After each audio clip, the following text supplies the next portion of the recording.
வணக்கம் மக்களே, இன்றைக்கி அம்மா உங்களுக்கு ஒரு நல்ல ரெசிபியோடு வந்திருக்கேன். அது என்னென்னா பீர்க்கங்காய் வச்சு ஒரு பச்சடி பண்ணி காட்ட போகிறேன். அது எப்படி பண்ணலாங்கிறத கிச்சனுக்குள்ளே போய் பார்ப்போம் வாங்க. இது தான் பீர்க்கங்காய். இதை தான் நம்ம தோல் சீவி இந்த மாதிரி வச்சுருக்கேன். பீர்க்கங்காய் இதுக்கு தேவையான பொருள் வந்து தேங்காய் 1 கப்பு, 3 பச்சை மிளகா, உங்களுக்கு காரம் எவ்வளோ தேவையோ போட்டுக்கோங்க, 1/2 டீஸ்பூன் சீரகம், ஒரு தக்காளி கட் பண்ணி வச்சுருக்கேன். இது தாளிப்புக்கு வந்து பொடி வெங்காயம் 1 குத்து கருவேப்பிலை, மஞ்சத்தூள் ஒரு 1/2 டீஸ்பூன், கலருக்கு ஏற்ப போட்டுக்கணும், ஆயில், கடுகு, தேவைக்கேற்ப உப்பு. இப்போ எப்படி பண்ணலாங்கிறத பார்ப்போம். இப்போ அடுப்பில் சட்டி காய வச்சுருக்கேன், ஆயில் ஊற்றுதேன் பச்சடிக்கு. ஆயில் ஊற்றியாச்சு, 1 டீஸ்பூன் கடுகு போட்டுக்கிடுவேன். கடுகு பொரிஞ்சிட்டு இப்போ வெங்காயம், பொடி வெங்காயமும் கருவேப்பிலையும் போட்டு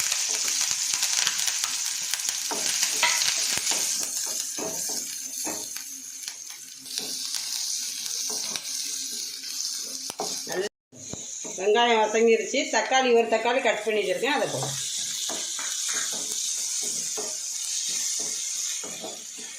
பீர்க்கங்காய் வந்து அவ்வளோ ஒரு நல்லது உடம்புக்கு. பீர்க்கங்காய் வந்து ரத்தத்தெல்லாம் நல்லா சுத்தப்படுத்தக்கூடியது. பீர்க்கங்காய் அவ்வளோ ஒரு உடம்புக்கு ரொம்ப பாதுகாப்பானது. இப்போ தக்காளி வெங்காயம் நல்லா வதங்கிட்டு இப்போ அந்த பீர்க்கங்காயை போடும்.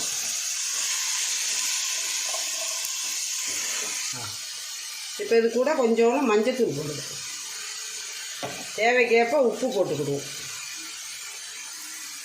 காணலைன்னா போட்டுக்கணும். இப்போ நல்லா பெரட்டி தண்ணி தொளித்து வேக விடுவோம். இப்போ தேங்காய் அரைக்க போகிறேன். தேங்காய், 3 பச்சை மிளகா, 1/2 டீஸ்பூன் சீரகம், இந்த 3ஐயும் கொஞ்சம் தண்ணி ஊற்றி அரைச்சிட்டு வரேன். இப்போ பீர்க்கங்காய் வந்து நல்லா வெந்துக்கிட்டு இருக்குது. இப்போ அரைச்ச அரைப்பை அதில் போடுது. தேங்காய், சீரகம், பச்சை மிளகாய் எல்லாம் அரைச்சி போட்டு கொஞ்சம் நேரம் ஒரு நிமிஷம் நல்லா வேகட்டும், பச்சை வடை. இப்போ பீர்க்கங்காய் ரெடி ஆயிடுச்சு. இப்போ இறக்க போகிறேன். இப்போ பீர்க்கங்காய் வந்து பச்சடி ரெடி ஆயிடுச்சு. தக்காளி பீர்க்கங்காய் பச்சடி ரெடி ஆயிடுச்சு. செஞ்சு சாப்பிட்டு பாருங்கள். சாப்பாட்டு கூட இதை சாப்பிடுங்க, டேஸ்ட்டாக இருக்கும். இப்போ பீர்க்கங்காய் தக்காளி போட்டு ஒரு பச்சடி அம்மா செஞ்சு காட்டியிருக்கேன். இதை வீட்டில் செஞ்சு சாப்பிட்டு பாருங்கள். எப்படி இருக்குங்கிறத கமெண்டில் சொல்லுங்கள்.